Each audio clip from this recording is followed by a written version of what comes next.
Okay, Rabotai, we ended yesterday, the last class at 21b2, 21b2, and we're going to continue from 21b2. The end of the recording actually got messed up, so I think I might need to re-record that shiur, all right? But let's begin. Page 21b2, Chaf Aleph Amud Bet. Besura, sorry, would you mind just muting the phone? Right? Besura havit divarta. In Surah, there was a plague. Bishivute dirav. Oh, we covered this already. One second here. Let's begin from there. Amru leil Rav Yehuda. Everyone see it? Amru leil Rav Yehuda? Mm-hmm. Yeah. Amru leil Rav Yehuda. They said to Rav Yehuda. Can you find it? You got it? Yeah. No. Oh. Yes. Atu kamtzi. It's coming, right? We're having now, what's it called? Locusts. Gazar Taanita. At that moment, he decided if there's locusts here, chalas, we're going to have a fast. He decreed a fast on the area. Amrule, they said to him, Loka mafsidan. Why are you instituting a Taanit? These locusts, they haven't yet done anything.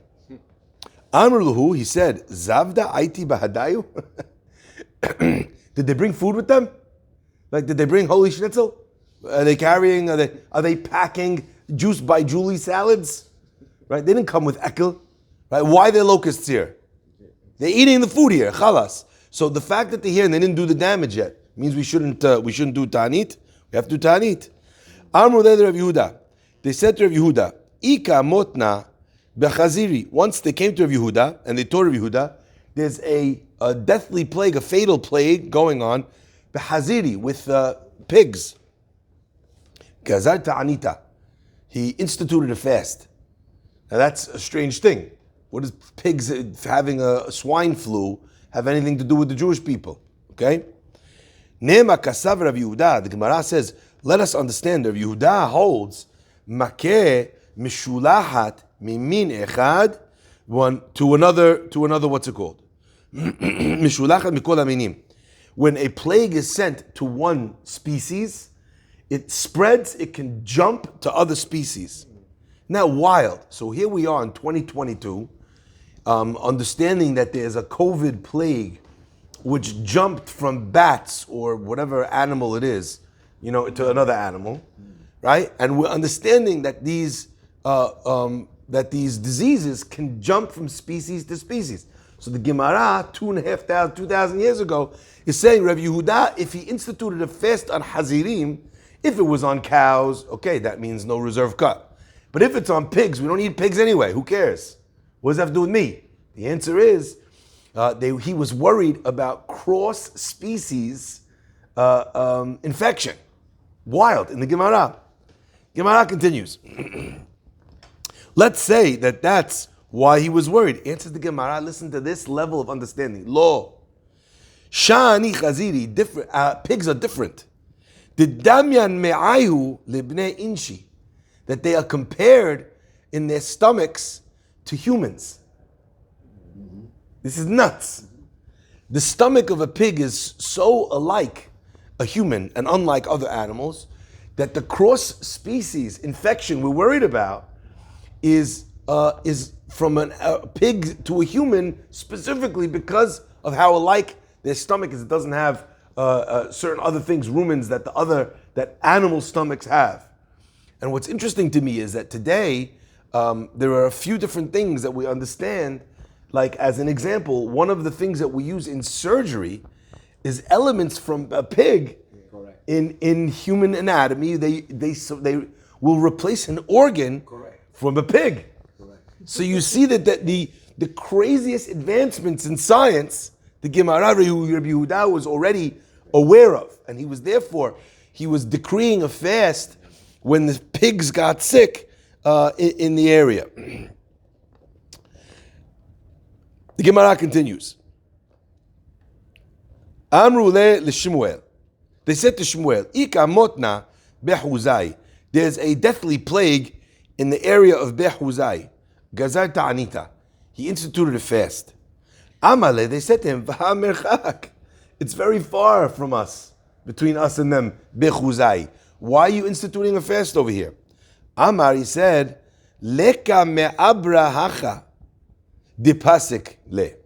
Now, there's two nuschaot, two versions of what the Gemara is trying to say. Rashi's version is Leka me'abra hacha dipasik le. If you take a look at Rashi, Rashi says, V'chi ma'abarot v'shar mechitzot mafsikin lifnei hadevesh lo yavo. What, you think that if because there's a bridge, or because there's a passageway or a highway, it can't come here? So that was the concept. The other idea is, no, what they were saying is that Shmuel answered, there isn't a bridge, there isn't a river between us. The difference between these two opinions is, how we would learn what to do from Shmuel. Is Shmuel saying that when something is far away, but there's no natural barrier, then we automatically assume it will get here, and therefore we institute a Taanit? Or is Shmuel saying the opposite, right? Is Shmuel saying that if there's, if there's a river, then we don't do it? So it's hard to know according to which opinion we would follow, and that's obviously a larger discussion. But see how the difference of a word in the Gemara is it will result in a different halakha. Amru le Rav Nachman. They said to Rav Nachman, Ika motna ba'arad Israel. There's a famine in the land of Israel, even further away from where they lived. Kazar ta'anita. He instituted a ta'anit. Amar, he said, in givira loka shivcha loka kol sheken. If the mistress, yani, if the master is getting hit, i.e. Israel, how much more so are the servants of the master going to be, under the same deen, under the same judgment? That's specifically why, because the relationship between the two places was that of mistress and servant, king and servant.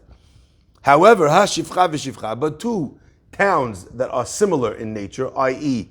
a famine in any other city besides, or any other country besides for Israel, would a neighboring country or city have to do a fast? Lo. The Gemara says, how could it be? If that's the case, they said to Shmuel, they told him that there was a famine in Bechuzai, and he ruled that there's a ta'anit, that you have to make a ta'anit. The Gemara says, Shani hatam kivan di'ika shayarta dilevai va'atya bahade. The Gemara says, no. Since there's caravans that are going back and forth between our two cities, so therefore we would understand, or we would assume that there's going to be some sort of a transference of whatever plague is there to here, because people are coming, they're doing business, they're coming from that town to our town. So if there's all the time a connection back and forth, that's the situation. They find themselves at risk. However, what if there's two cities that there is no connection between them? There's no business dealings between them. There's no caravans that come one to the other. So then you would not fast. The only time you would fast for a distant place is if it's Eretz Israel, because you have the reasoning of king and subject, or king and servant, and therefore you would fast because whatever Hashem is deciding for that country is also going to be visited upon us. Abba Umna Hava. Abba Umna Hava, he was a surgeon. Atile Shalma Mitivta Dirakia. He used to get regards from the heavenly court. They would give him a Shalom Aleichem, how you doing? Okay, from the heavens. Kol Yoma, every day, huh? Rashi said Shalom Aleichem. Yeah. He would get a where do you think I got it from? He would get a Shalom Aleichem from heavens. Every day, the heavens would reach out to him and wish him well. Okay? Ule Abaye, but to the great sage Abaye who lived at the same time, who's quoted all over the Gemara, Kol ma'al yom Shabbata. He would get it every Friday, so before every Shabbat. So Abba Umna, the surgeon, the bloodletter, he would get it how often? Once every day. Abaye would get it once a week. Rava, who was a contemporary of Abaye, Rava would get it Kol ma'al yom Kippuri. He would only get it every Erev Yom Kippur. I mean, I don't get it ever, so these guys are doing well, right? Abaye felt terrible. Why? Mishum da Abba Umna. Because Abba Umna got it every day. And he thought to himself, what am I doing wrong that this surgeon is getting shalom from heaven every day and me not? I must be doing something incorrect. Amru le lo matzit lemeved ki uvdeh. You can't do what he's doing because of his job, because of what he does. Umay have uvdeh de Abba Umna. What did Abba Umna do? That what's it called? That he got this shalom alechem every day. When he would do his job of bloodletting, he would put the men and women separately in his waiting room, in order that they shouldn't get too friendly, too connected, maybe inappropriately. They're married men, married women, etc., etc. Not only that, he devised a certain cloak or clothing. The itbe karna de havit bezia ki kusilta. He had an article of clothing that had on it this device that would pull the blood out, and when he would remove the blood from the person for the bloodletting, that at the time that was something that they used to do for health and well-being. They would remove the blood and the body would replenish it, so to speak, with new blood. And that was considered to be a health practice, okay? So when he would do it, he had this special garment where he wouldn't need to, they wouldn't, so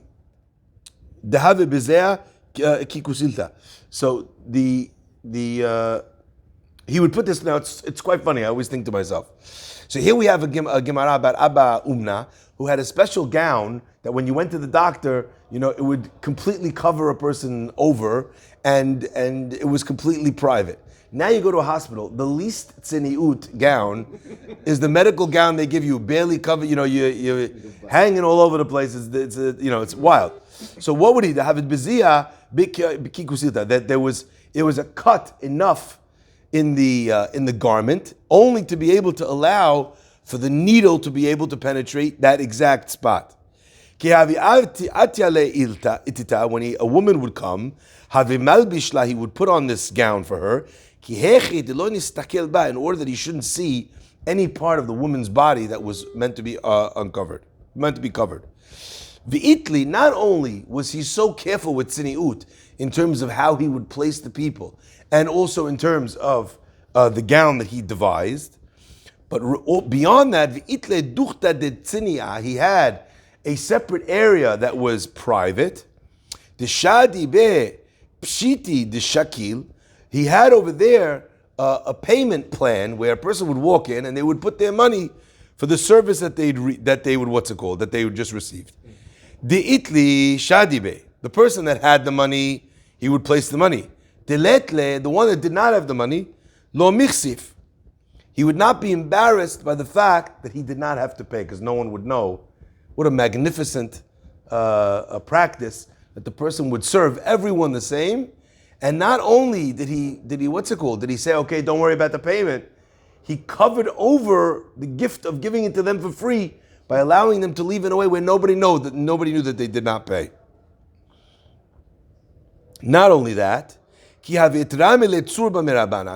the young rabbi would come, he would refuse to take payment from them. Now, I always thought about this Gemara. It must be that these young scholars had money. Because if the young scholars didn't have money, we already said that he let anyone come for free. So if now we're adding another layer that he would not charge the tzurba merabanan, it must be coming to say that even if they could pay, he wouldn't take their money. Your money's no good here, Yani. Okay?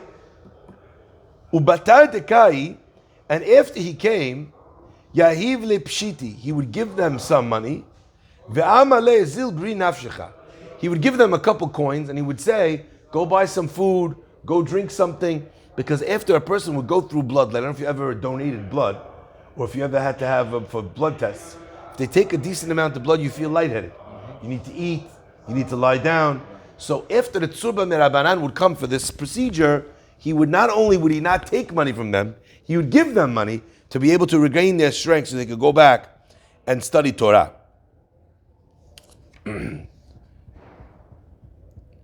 So this is what Abaye was told. Okay? Don't worry, you can't do what he does because he has this job and he's created a system within this job to do wonderful acts of chesed. Yom Achad, one day, Shadar Abaye Zuga de Rabbanan lemivdeke. Abaye sent a pair of rabbis to check him out, to see what his story was, to see if he was legit. Otvinu, he sat them down. Ve'achlinu, and he gave them to eat. Ve'ashkinu, and he gave them to drink. Umachlahu bistriki belelia, and he gave them like a wool blanket or a rug for them to sleep on at night. The tzafra, in the morning, after he took care of them so beautifully, karchinu v'shaklinu, they rolled up these blankets or these mattresses, whatever that he put out. Ve'kamu v'nafkalu l'shuka, and they took them to the shuk, to the marketplace. Ve'ashkichinu, and they found him, they made sure to find him. Amru, they said to him, L'shai memar hechashavu, could you tell us how much you think we could get for these mattresses? They just husho, they stole the mattress from the guys. Then they ask him in the marketplace, how much you think we could get for these? Amalahu, he told them, Hachi v'hachi, this is what they're worth. Right? Amrule, they said to him, no, are you sure? Right? You sure that this is what they're worth? Vidil mashavu tvei, maybe they're worth more. How do you know? Amale b'hachi shaklinu, that's how much I paid. Amrule, they said to him, Ditchaninu, these are yours. Vishaklinu minach, and we took them from you. And why did they take them? Only in order to test them. Amrule b'mtuta minach, please, we beg of you. B'maycha jedtinan, what did you think when we took? The whole thing here was a test. What did you think when we came to you with your own objects? After you gave us, you fed us, you gave us to eat, you put us up to sleep, then we stole the mattresses that you know? Amaleh, he said, Amina, I thought, Pidyon Shivuim, you must have the highest form of tzedakah, is the redemption of captives. So if someone was captured or pirates took them on a ship, etc., they're selling them into slavery. So if someone is Pidyon Shivuim or they're in prison, and you want to redeem that person, that's very hard, the highest form of charity that's listed in the Gemara, okay? I thought you must have a very high form of charity. Ikla lehu rabbanan. That's why the rabbis came to me, because of Pidyon Shvuyim.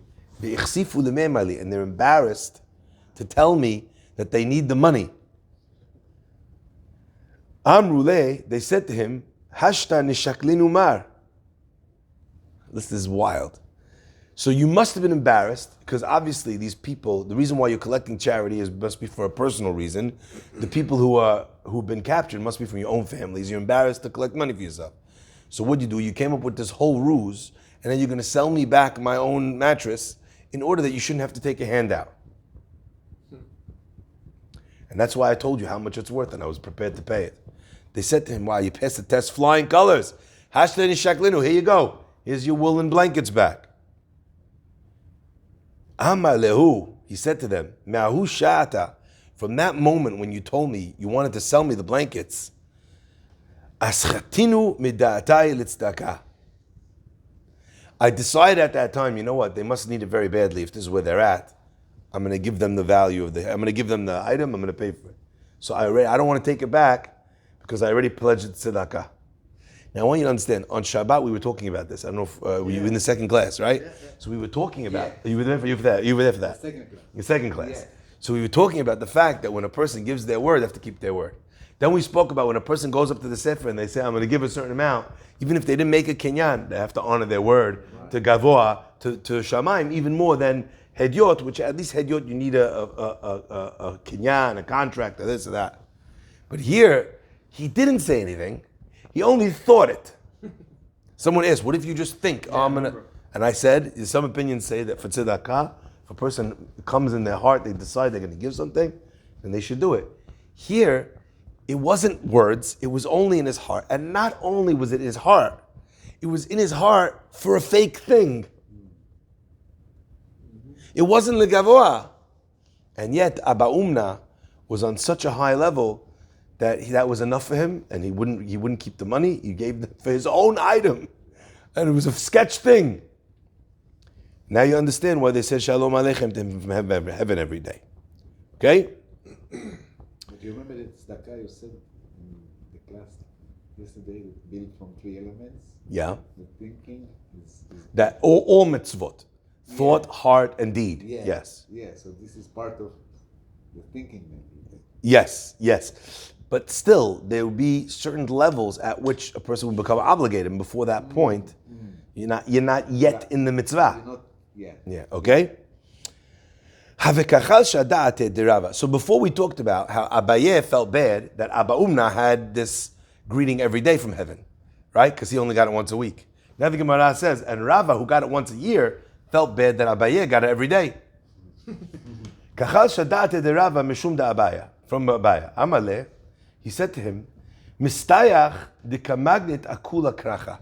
Says the Gemara, from Min HaShamayim, they told him, stop feeling so bad. It's enough that in your honor and in your merit, the whole city is being protected in your zechut.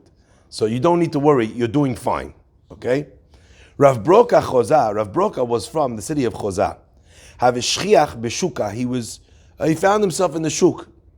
De Belefet, in this place called De Belefet. Havishchiach Eliyahu Gabe, Eliyahu Hanavi used to come to Rav Broka all the time. Amale, Ika behai shuka bar alma da'ati. Is there someone in this marketplace who is going to go to Sham, is going to go to Gan Eden, place of heaven? Amale lo, no. Now, if we just stopped here, Shema Israel, in a shuk full of people, teeming with life, who's going to Gan Eden? Eliyahu Hanavi says, Matthew. Okay? Adehachi v'hachi, while they're chatting, okay, because that's what one does with Eliyahu Hanavi. Chaza le'ahu gavra, he saw one person come in. Dehavisayim misani uchmi, he was wearing black shoes, or some people say black shoelaces. Point is that was something that the Jews did not do. We find that in the Gemara in Masechet Sanhedrin, where the Gemara in Perek Ben Surim, where it discusses that there are certain things that a person needs to give up their life for, and one of them is when the person lives in a time where they're trying to forcibly make Jewish people be non-Jewish.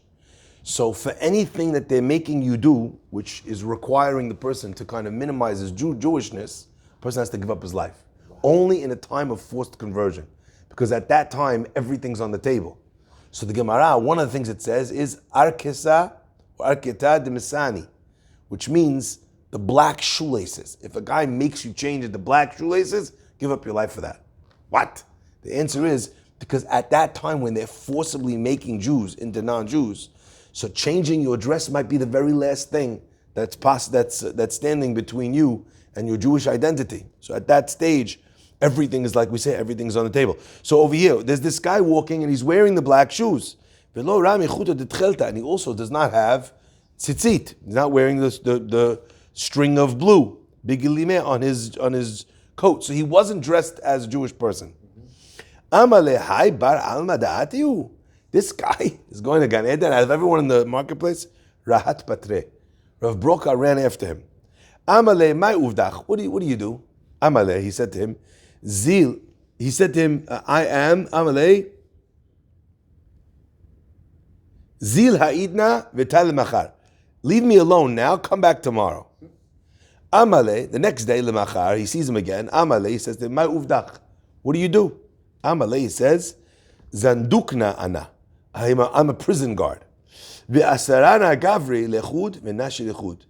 And in my prison, I make sure that I house the men and the women separately in the prisons, in order that they shouldn't do isurim. You have men, women, marrieds. All things could happen over there, especially in a prison cell, in prison cells. Ve'ramina puriyai, and I place my bed ben hani lahani, in between the men and the women, so I act as a mechitza, ki hechi de lo letu lidei isura, in order that they should not come to do sin. Ki chazina bat Yisrael, if I see a Jewish girl, di yahavi necharim ala einayu, that the Gentiles, the non-Jews in the prison, they're checking her out, they want to do something to her. Masrana nafshai, I'll give up my life, umatzil nala, and I'll save her, I'll protect her. Yom achad, one day, havit na'ara me'urasa, there was a betrothed girl, a girl who was married, who was engaged to be married, but their engagement was like partial marriage. There was a married woman, Gaban, amongst us. That the non-Jews, they thought they put their eyes on her, they wanted to go be with her. Shakli durdaya de chamra, I took the dregs, the bottom of the wine, v'shadayale b'shipula, and I threw it at the bottom of her clothes. And why did he do that? Ve'amri distenaihi. I said, look, she's on her period. So it looked like she'd bled blood, on the bottom of her gown. And therefore, they did not consider that at the time. That was considered a disgusting thing, even for a non-Jewish person. Right. So they stayed away. So he protected this girl. Amale, my ta'ama lit. How come you did not have lit lachuti? You do not have tzitzit. Viramit misani uchmi, and you wear these black shoes that are not the clothing of a Jewish person. Amale, he said, Ayilna v'nifikna b'nei nachrim. I walked amongst the non-Jews in the prison, in the police, and whatever in these areas. They should not know that I'm Jewish. And if they pass a law or if they come up with a plan or a scheme against the Jewish people, I run to the rabbis, and they pray to God, and they undo the gezerah, the decree. Umay tama, and what is the reason? Ki amina lecha ana, right? When I told you, my uvdech, I asked you, what do you do? Va'amrit li zil ha'idna v'talam achar. I told you, leave me now, come back tomorrow. Amalei, he said, Bahi shata gazik zerata. At that time, there was a decree that had been passed. Ve'amina, and I thought to myself, Beresha ezel ve'ishma lahu l'rabanan. Let me first go and tell the rabbis right away, Dilibai rachami aleh demilta, that they should go and pray immediately, and then I'll answer your question later.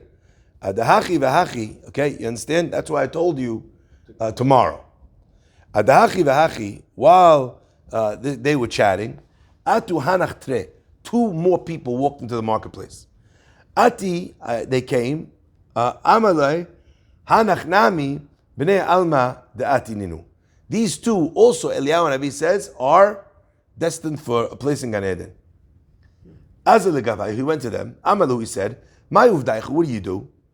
Amrule, they said, "Inshi be'educhi anan." We are comedians. We're people who bring people happiness, joy. Mivadchinan atzivi anan. We make those that are sad and that are desperate. We bring them happiness. Some people say that they would make shalom between two different people using their powers of entertainment. If there was two people that were fighting, we bring peace between those two people. So those two comedians in the shuk, those were the ones that Eliyahu and Avi told Rav Broka that they were, that they were going to go to Gan Eden. We'll continue Be'ezrat Hashem from here next week.